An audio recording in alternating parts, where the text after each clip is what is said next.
guys, welcome back to my channel. In this video we'll be teaching you all acid, bases and salt chapter 4 of class 7 science. बहुत easy सा chapter है. Chapter शुरू होता है एक छोटे से क्वेश्चन से. क्या मैं जो अभी ये चीजें बताने वाली हूँ कभी भी आपने टेस्ट करी है? लेमन जूस टेस्ट करा है, orange juice, vinegar, curd, tamarind मतलब इमली, शुगर, सॉल्ट, ये सारी ऐसी चीजें हैं जो आपके घर में इजीली अवेलेबल भी रहेंगी और कभी ना कभी आपने टेस्ट भी किया होगा. तो मुझे बताओ, क्या उनका टेस्ट थोड़ा सार था नेचर में या बिटर था? सार मतलब थोड़ा खट्टा सा और बिटर मतलब कड़वा, है ना. दो क्वेश्चन पढ़ लेते हैं. कभी भी कोई भी चीज आपको टेस्ट या हाथ नहीं लगानी है अनलेस एंड अनटिल आपको बोला जाए, क्योंकि ये डेंजरस भी हो सकती है. अब मैं ये आपको क्यों करने को बोली? क्योंकि हमारा चैप्टर इन्हीं टॉपिक पे बेस्ड है, एसिड बेसिस. एसिड और बेसिस दो ऐसी टर्म है जो आपको जरूर पता होनी चाहिए. एसिड ना सिंपल वो वाले सब्सटेंस होते हैं जो थोड़े सावर होते हैं टेस्ट में. मतलब यहाँ पे वर्ड जो सावर है, खट्टा है, वो बहुत इंपॉर्टेंट है. इनका ही केमिकल नेचर जो होता है वो एसिडिक होता है. ये वर्ड एसिड जो है एक लैटिन वर्ड है, एसर से आता है, जिसका मतलब भी सावर ही होता है. फॉर एग्जाम्पल जैसे lemon juice, orange juice, vinegar, ये सारे एग्जाम्पल होते हैं हमारे एसिड के. और जो बेस होता है, बेस भी सिंपल सी चीज है. बिटर जो होता है टेस्ट में, मतलब कड़वा सा जो होता है टेस्ट में, और जब उसे टच करे तो वो सोपी होता है. सोपी इन द सेंस साबुन जैसा टेक्सचर होता है. और इसका नेचर जो होता है बेसिक होता है. फॉर एग्जाम्पल बहुत सारे हैं, जैसे बेकिंग सोडा, ये सब बहुत सारे एग्जाम्पल है आपके बेसिस के, है ना. अब हमें कैसे पता चल रहा है कि वो सब्सटेंस एसिड है या बेस है? सिंपल सी चीज है. कुछ ऐसे हम सब्सटेंस बनाते हैं जो हमें बताते हैं कि हाँ वो सब्सटेंस एसिड है या वो बेसिक है. उन्हीं को हम कहते हैं इंडिकेटर. ये कुछ ना स्पेशल टाइप के सब्सटेंसेस होते हैं. कुछ नेचुरल भी होते हैं, कुछ आर्टिफिशियल भी होते हैं जो केमिकल के बने होते हैं, जो ह्यूमन ने बनाए हैं. नेचुरल वाले जो हमें खुद नेचुरली नेचर से मिलते हैं, ठीक है. ये क्या करते हैं, अपना कलर चेंज करके हमें बता देते हैं कि वो सब्सटेंस एसिड था या बेसिक था. जैसे टर्मरिक मतलब हल्दी, लिटमस पेपर, चाइना रोज जो है वो गुड़हल का फूल जो होता है, ठीक है. अब इस table, do you know table में आपको बहुत सारे एसिड के नाम दिए हैं जो कहाँ कहाँ मिलते हैं वो भी बताया है. बेसिस के नाम दिए हैं और वो कहाँ मिलते हैं वो भी बताया. तो एक बार इस टेबल पे जरूर ध्यान देना. अब आते हैं हम पहले इंडिकेटर पे, जो है हमारा लिटमस पेपर. लिटमस जो है एक नेचुरल डाई है जो कि प्लांट लिंकन करके इसे आती है, ठीक है. ये पर्पल कलर में हो जाती है जब इसे वाटर के साथ डिस्टिल किया जाता है. और जब इसे एसिड सोल्यूशन में मिला जाए, कोई सोल्यूशन जो एसिडिक है उसके साथ मिलाया जाए, तो आप देखोगे रेड कलर में बदल जाती है. और बेसिक सोल्यूशन में मिलाए तो ब्लू कलर की हो जाती है. तो ऐसे ही सॉल्यूशंस को हम बता देते हैं कि वो लिटमस पेपर से कि वो एसिडिक है या बेसिक है. जनरली ये हमें एक स्ट्रिप्स की फॉर्म में मिलती हैं जिसे हम लिटमस पेपर कहते हैं बच्चा. और इसे हम रेड या ब्लू लिटमस पेपर भी कह देते हैं. आपकी बुक में दो पिक्चर्स दी हैं. पहली पिक्चर में लिंकन फ्लावर दिखाया है, प्लांट दिखाया है, और दूसरी पिक्चर में आपको वो रेड और लिटमस पेपर दिखाया है, ब्लू लिटमस पेपर भी दिखाया है. अब आपको एक्टिविटी 4.1 में कुछ नहीं करना. ये लिटमस पेपर आपको इजीली कोई भी मेडिकल शॉप में मिल जाएगा. आपको क्या करना है, एक पानी लेना है जिसमें थोड़ा सा लेमन जूस मिला देना है, और फिर आपको एक रेड लिटमस पेपर डाल के चेक करना है कि वो कलर चेंज किया या नहीं. अब मुझे कमेंट में ज़रूर बताना कि उसने कलर चेंज किया या नहीं. मैं आपको आंसर बताती हूँ. क्यों नहीं करेगा वो कलर चेंज? क्योंकि जब भी कोई रेड लिटमस पेपर एसिड में मिलेगा तो वो रेड से रेड में कलर नहीं चेंज कर पाएगा. बट वही रेड लिटमस पेपर मैं कोई बेसिक सोल्यूशन में डालूं तो वो रेड से ब्लू हो जाएगा, है ना. अब मैंने यहीं पे ब्लू लिटमस पेपर लिया होता तो जरूर मुझे चेंजेस दिखते, क्योंकि लेमन जूस क्या है, एसिडिक है नेचर में. आपको यही एक्टिविटी आप बहुत सारी चीजों के साथ कर सकते हो जिनका नाम आपको यहाँ नीचे दे रखा है. अब आते हैं हम नेक्स्ट टॉपिक पे, जो है आपका न्यूट्रल सोल्यूशन. न्यूट्रल सोल्यूशन वो सोल्यूशन होते हैं, ना वो रेड कलर में चेंज होते हैं ना वो ब्लू लिटमस पेपर में चेंज होते हैं. वो नीदर कोई एसिडिक नेचर दिखाते हैं, वो ना कोई बेसिक नेचर दिखाते हैं. उन्हें हम न्यूट्रल सोल्यूशन कहते हैं. नेक्स्ट आपका लाइम वाटर है. अब आप सोच रहे हो मैम लाइम वाटर क्या होता है? कुछ नहीं होता है. एक टम्बलर में थोड़ा सा पानी ले लो और लाइम मिला दो, मीन्स चूना होता है, उसको मिक्स कर दो, थोड़े टाइम के लिए हिला के उसे रख दो, वही आपका लाइम वाटर हो जाता है. अब आते हैं हम नेक्स्ट इंडिकेटर पे जो इजीली आपके घर में अवेलेबल होगा, वो है टर्मरिक मतलब हल्दी. ये एक नेचुरल इंडिकेटर होता है. सिंपल आपको क्या करना है, एक टेबल स्पून फुल टर्मरिक लेना, उसे पानी के साथ मिक्स करना, एक पेस्ट जैसा बना लेना। फिर उसको कोई भी ब्लॉटिंग पेपर में, फिल्टर पेपर में लगा के एक अच्छी तरह स्प्रेड करके सुखाने के लिए रख देना। जैसे ही वो सूख जाएगा आप देखोगे इतना अच्छा येलो पेपर बन जाएगा जिससे आप बहुत सारी चीजें कर सकते हो।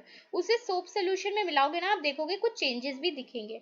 अब कैसे चेंजेस? क्योंकि सोप सोल्यूशन बेस में होता है, टर्मरिक कलर अपने आप को रेड कलर में चेंज कर लेगा और आप उसे एसिड में मिलाओगे तो वो येलो ही रहेगा। ये एक्टिविटी बहुत सारी चीज़ों के साथ कर सकते हो। इनफैक्ट अपनी मदर को आप एक गिफ्ट कार्ड दे सकते हो। आप ऐसी हल्दी से ये पेपर रेडी करना, सोप सोल्यूशन से ड्राइंग बनाना और उन्हें गिफ्ट दे सकते हो, है ना मज़ेदार। अब आते हैं हम नेक्स्ट इंडिकेटर, जो कि लास्ट इंडिकेटर है, चाइना रोज, मतलब गुड़हल का फूल भी होता है जो आपको इजीली कहीं भी गार्डन में मिल जाएगा। ये भी कलर चेंज करके हमें बताते हैं कि वो एसिड बेसिक है या वो एसिडिक है। यहाँ पे बूजो को एक नई चीज पता चली कि उसने एक व्हाइट शर्ट पहनी हुई थी और गलती से उससे टर्मरिक का स्टेन लग गया था, मीन्स हल्दी गिर गई थी कपड़े पे, और उसने जैसे ही उसे धोया ना सोप साबुन से, तो वो अचानक से रेड कलर में बदल गई। क्यों? क्योंकि सोप सोल्यूशन बेसिक होता है और मैंने आपको क्या बताया, टर्मरिक कलर क्या हो जाता है बेस में? वेरी गुड, रेड कलर में। और एसिड में नो, कुछ भी नहीं होता, येलो ही रहता है। ठीक है, आप यहाँ फोटो में देख सकते हो गुड़हल का फूल ने भी कैसे कलर चेंज किया है, बेस में वो ग्रीन हो गया और एसिड में थोड़ा येलो येलो सा शेड आ गया, है ना। आप बहुत सारी चीजों के साथ ये ट्राई कर सकते हो। अब आते हैं हम नेक्स्ट टॉपिक पे, जो कि बहुत इजी टॉपिक है। उससे पहले आपको पहेली ने एक पहेली भी दी है, मतलब रिडल दिया है, तो आप उसे जरूर सॉल्व करके आंसर लिखना। और यहाँ बहुत सारे एसिड के नाम लिखे हैं, आपको ध्यान नहीं देना है क्योंकि ये सारे अपने टीचर से बोलना आपको करके दिखाएं, नहीं तो आपको इतना ध्यान नहीं देना है, इन एसिड के नाम से डर नहीं जाना है। ओके, कुछ भी नहीं है ये। एनीवे, अब आते हैं हम नेक्स्ट टॉपिक पे, जो है आपका एसिड रेन। बहुत इजी सा टॉपिक है बट इम्पोर्टेंट है। जब भी आपने देखा होगा आपकी मदर आपको पहली बारिश में नहाने के लिए मना करती हैं, साल की जो पहली बारिश होती है उसमें नहाने के लिए मना करती हैं, कहती हैं कि आपको बुखार हो जाएगा। क्यों? साल की पहली वाली बारिश जो होती है वो बहुत एसिडिक होती है, उसमें जो एसिड की मात्रा होती है वो बहुत ज़्यादा होती है, जिसमें बहुत सारे टॉक्सिक सब्सटेंसेस ना रिलीज होते हैं और वो रेन ड्रॉप्स में ना मिल जाते हैं, जिससे हमें बहुत हार्म पहुंचता है। बहुत सारी बिल्डिंगें भी खराब हो जाती हैं, एनिमल्स जो है ना पानी के अंदर रहते हैं वो भी बहुत सारे मर जाते हैं। उसी को हम कहते हैं एसिड रेन, क्योंकि उस रेन में बहुत सारा एसिड होता है। कभी भी कोई भी सब्सटेंस को आराम से टच करना है या कुछ भी चीज़ को ऐसे हाथ नहीं लगा देना है जब तक आपको कोई भी बोले ना, क्योंकि ये बहुत डेंजरस हो सकता है, आपकी स्किन को भी लग सकती है। एनीवे, अब आते हैं नेक्स्ट टॉपिक पे, जिसका नाम है न्यूट्रलाइजेशन, जो कि बहुत इजी सा टॉपिक है। उससे पहले मैं आपको एक और इंडिकेटर का नाम बताना चाहूंगी, फिनोप्थलीन। ये एक ह्यूमन मेड इंडिकेटर है, मतलब केमिकल से बना हुआ है, जिसमें क्या होता है जब उसे बेसिक सोल्यूशन के साथ मिक्स करें तो वो पिंक कलर में बदल जाता है, और एसिड में मिलाए तो कुछ भी नहीं होता, कलर लेस रहता है। आप फोटो में भी देख सकते हो। अब आते हैं हम न्यूट्रलाइजेशन रिएक्शन पे। कुछ रिएक्शंस ना ऐसे होते हैं जिसमें हम एसिड और बेसिस को एक ही मात्रा में, सेम सूटेबल अमाउंट में लेना और मिक्स कर दे, तो ना वो कोई एसिडिक नेचर दिखाते हैं ना वो बेसिक नेचर दिखाते हैं। उन्हीं रिएक्शन को हम न्यूट्रलाइजेशन रिएक्शन कहते हैं। इनफैक्ट उसमें क्या होता है कि कुछ ऐसी हीट प्रोड्यूस होती है जिससे वो जो टेस्ट ट्यूब है, टम्बलर है जिसमें ये रिएक्शन आप कर रहे हो, वो गर्म हो जाता है।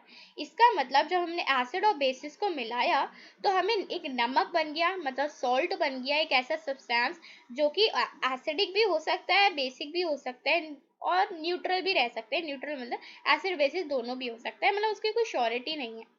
बट हाँ, एसिड बेसिस मिलाने पे आपको सॉल्ट और एक पानी और थोड़ी सी हीट इवॉल्व होती हुई जरूर दिखेगी। ये रिएक्शन बहुत बहुत इंपॉर्टेंट है। न्यूट्रलाइजेशन रिएक्शन क्या होता है वो बहुत इंपॉर्टेंट है। अपनी बुक में जो भी मैंने चीजें अंडरलाइन की है जरूर अंडरलाइन करना, बहुत हेल्प करेंगी आपके एग्जाम्स में। आपको कुछ फॉलोइंग रिएक्शन भी आपको लिखना है जैसे पेपर में, तो आप ऐसे करके लिख सकते हैं। HCl मतलब हाइड्रोक्लोरिक एसिड को हमने सोडियम हाइड्रोक्साइड से मिलाया, जो कि एक बेस होता है NaOH, तो हमें मिला सोडियम क्लोराइड, मतलब एक सॉल्ट सोल्यूशन NaCl। और पानी, पानी किसको नहीं पता, H2O। Very good. अब आते हैं लास्ट टॉपिक पे, जो कि बहुत इजी सा टॉपिक है बच्चा, कुछ न्यूट्रलाइजेशन रिएक्शन आप अपनी एवरीडे लाइफ में भी देखते हो। कभी कभार आपका पेट खराब हो जाता है, आप कुछ ज़्यादा ही छोले भटूरे ऐसे कुछ खा लेते हो तो आपका पेट में बहुत ज़्यादा एसिडिटी हो जाती है, क्योंकि हमारे पेट में एक एसिड होता है HCl नाम का, हाइड्रोक्लोरिक एसिड, जो कि हमारी डाइजेशन में हेल्प करता है। बट जब ऐसी चीज़ें आप खा लेते हो तो एसिड की मात्रा आपके पेट में बहुत ज़्यादा बढ़ जाती है और आपका पेट और स्टमक एक होने लग जाता है। इसको रिलीव करने के लिए आपकी मदर एक पिंक सी बॉटल देती होगी एंटासिड की, जो कि बेसिकली मिल्क और मैग्नीसिया होता है, जिसमें मैग्नीशियम हाइड्रोक्साइड होता है, जो कि थोड़ा बेसिक होता है नेचर में। तो आप क्या देखते हो, आपके पेट में क्या था, एसिड था, उसमें हमने क्या मिला दिया, बेस मिला दिया। तो जब एसिड बेसिस मिले तो क्या हुआ, न्यूट्रलाइजेशन रिएक्शन, और आपका पेट भी ठीक हो गया। एनीवे, नेक्स्ट टॉपिक है एंट बाइट का। एंट बाइट मतलब कोई चींटी आपको काट लेती है तो आपको बहुत तेज की चीज मचती है, क्योंकि उसकी जो बाइट जो होती है, उसकी जो डंक होता है, उसमें एक एसिड होता है, फॉर्मिक एसिड, जो कि हमारी स्किन में जब जाता है तो हमें दर्द देता है। तभी हम उसमें बेकिंग सोडा मिला दें, जो कि बेसिक होता है नेचर में, तो न्यूट्रलाइजेशन रिएक्शन होता है और हम ठीक हो जाते हैं। वैसे ही फार्मर भी जब हमारे प्लांट्स उगाते हैं तो उनको याद रखना पड़ता है कि जो सॉइल है ज़्यादा एसिडिक ना हो ना ज़्यादा बेसिक हो, क्योंकि जब वो ज़्यादा एसिडिक हो जाएगा तो वो ढंग से उगेगा नहीं और उन्हें क्विक लाइम जैसा बेस उसमें मिलाना पड़ेगा। और जब वो ज़्यादा बेसिक हो जाएगा नेचर में तो उन्हें एक एसिडिक मिलाना पड़ेगा, जैसे कोई भी ऑर्गेनिक मैटर कंपोस्ट, तो वो एसिडिक हो जाएगा। तो फिर क्या हो जाएगा, न्यूट्रलाइजेशन रिएक्शन हो जाएगा और ठीक हो जाएगा सॉइल। Last, factory waste. आपने देखा होगा हमारी बहुत सारी फैक्ट्रीज होती हैं जिनमें बहुत सारा वेस्ट निकलता है, कबाड़ निकलता है, कूड़ा निकलता है, जो बहुत हार्मफुल होता है, क्योंकि उसमें क्या है, केमिकल्स भरे हैं ना, तो बहुत ज़्यादा एसिड होता है। और हमारी फैक्ट्रीज क्या करती है, उन्हें पानी में छोड़ देती हैं। अब पानी में तो हमारी मछलियाँ रहती हैं और बहुत सारे ऑर्गेनिज्म रहते हैं, फिशेज रहती हैं, इनको मरने के चांसेस होते हैं, इनफैक्ट वो मर भी जाती हैं। इसलिए हमेशा फैक्ट्री वेस्टेज को हमेशा बेसिक के साथ न्यूट्रलाइजेशन कर दे देनी चाहिए, कि एसिड और बेसिस मिले और न्यूट्रलाइज हो जाए, तो पानी में वो जाए तो हार्मफुल ना हो। दैट्स इट, इसी चैप्टर में इतना सब था। आपको कीवर्ड्स याद रखने हैं, acid, bases, acidic, basic, indicator, neutral, neutralization reaction और सॉल्ट। और लिटमस पेपर, टर्मरिक, आपका गुड़हल का फूल, चाइना रोज, ये सब याद रखना। ये चैप्टर बहुत इजी था, जो भी मैंने लाइन अंडरलाइन कर रखी है प्लीज़ उसे बुक में अंडरलाइन करना, एंड आपको बहुत अच्छे मार्क्स आएंगे एग्जाम में। होप आप सबको ये चैप्टर समझ आया, and if you did like this video make sure to give a like and subscribe to my channel. Thank you. See you in the next video. Bye.